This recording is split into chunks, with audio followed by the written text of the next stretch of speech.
In this video, we're going to look at linear equations, what a linear equation means and what the parts of a linear equation are. Now, a linear equation is basically a rule that when graphed will plot a straight line. So what I've got here, first of all, is I've got a table of values. So here is a table of x values and the corresponding y values. So if I look at each one of these values, I can think of that as a coordinate pair. So when x is -2, y is -5. So I can write that like this, -2, -5. And same again with the next one, -1, -3, 0, -1, that's a really important one, 1, 1, 2, 3, and 3, 5. So because they're each a coordinate pair, I can actually plot those. And if I plotted those, it would look like this.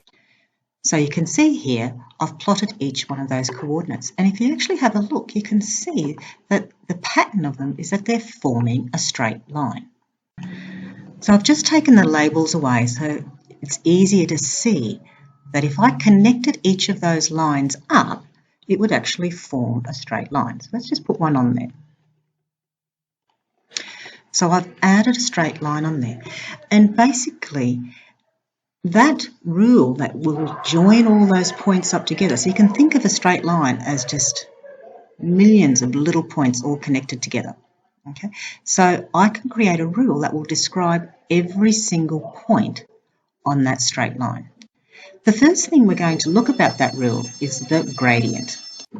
So the gradient is another word for the slope of the line. So let's have a look at what's happening with this line. It's reasonably steep. It's going up from left to right.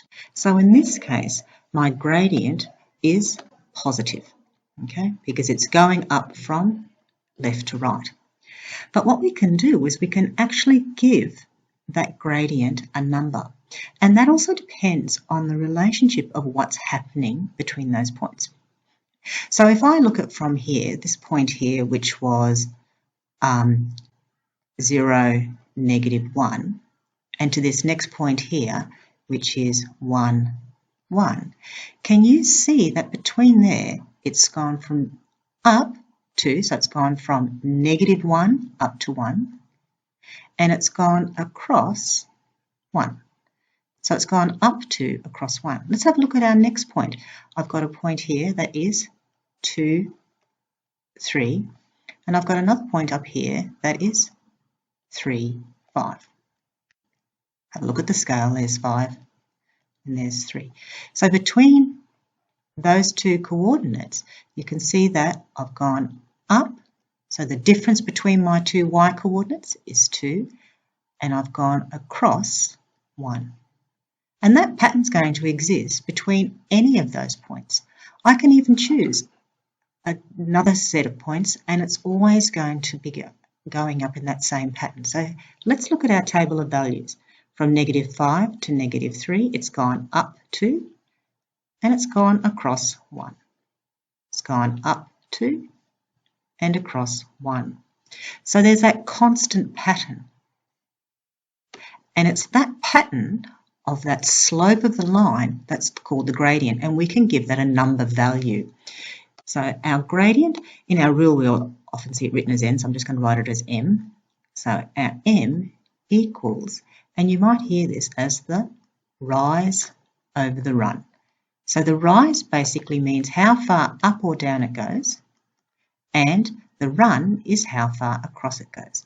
And that vinculum there just means divide.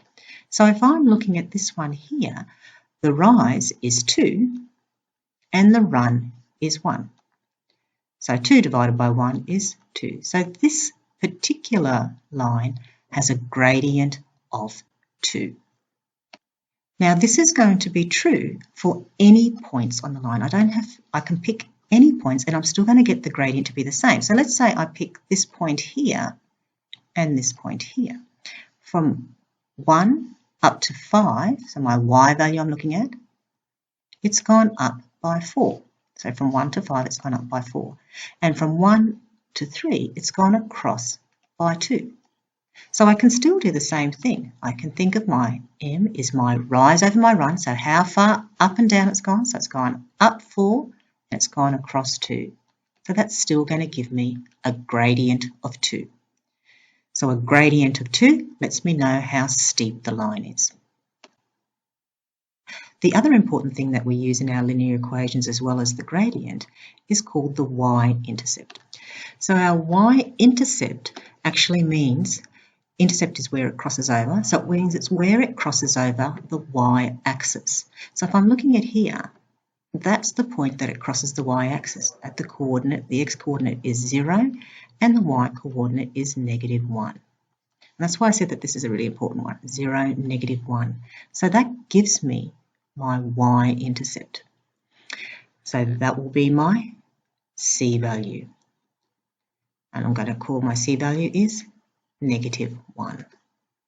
So if I'm looking at the rule for this line, our general rule for a linear equation is in the format of y equals mx plus c. Sometimes you might see it as y equals mx plus b, but it's still basically the same thing. I've just written a b instead of a c. So I can put these two values that I've found a gradient of 2.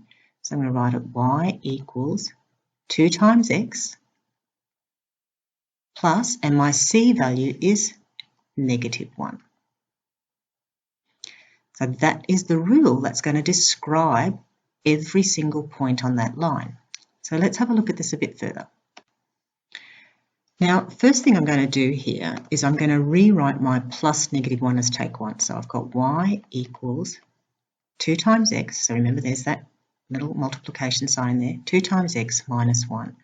And let's see if that works for every point on the line. So let's try this point here, 2. When x equals 2, if we substituted 2 in here, we should get our y value. So y equals 2 times 2 minus 1, which equals 2 times 2 is 4, 4 minus 1 is 3. So therefore I can say when x is 2, y is 3. And that agrees with my line, and there's that coordinate on there. So for this equation, every point on the line is going to satisfy that equation.